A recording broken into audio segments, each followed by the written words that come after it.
Историјата се повторува како фарса, а од фарсите во Македонија се пишува историја.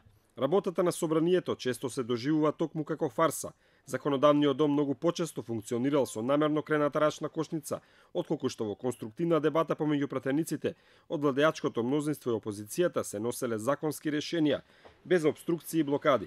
Најнов обид за институционална блокада е потегот на ВМРО ДПМН со поднесување на над 35.000 амандмани за законот за употреба на јазиците.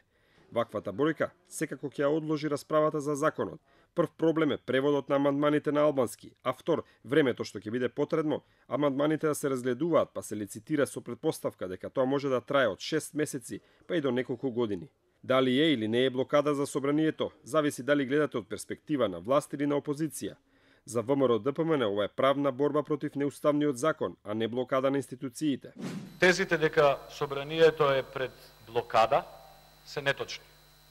Напротив, улогата која што има почитуваниот колега Џафери му дава можност да ја менува динамиката за работа на собранието, му дава можност да закажува различни седници и му дава можност во секој момент, кога ќе има потреба собранието да носи реформски закон, како приоритетен, да го прави тоа.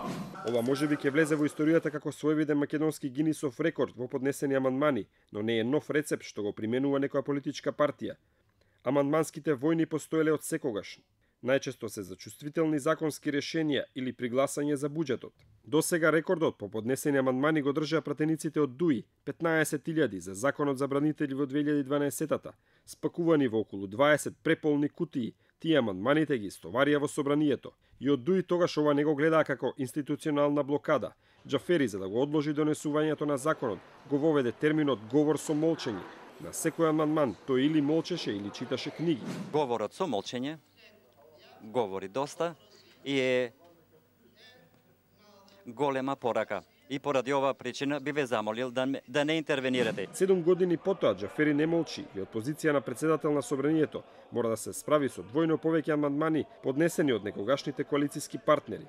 Но во 2012-та гласниот молк на Џафери како да го најави крајот на турбулентната година, поточно црниот понеделник кога блокирањето на собранието заврши со исфрлени пратеници и масовни протести. Амандманите се дел од правните инструменти во рацете на пратениците, но како што покажува собраниската историја, ако неправилно се применуваат или злоупотребуваат, тие лесно доведуваат до фарса.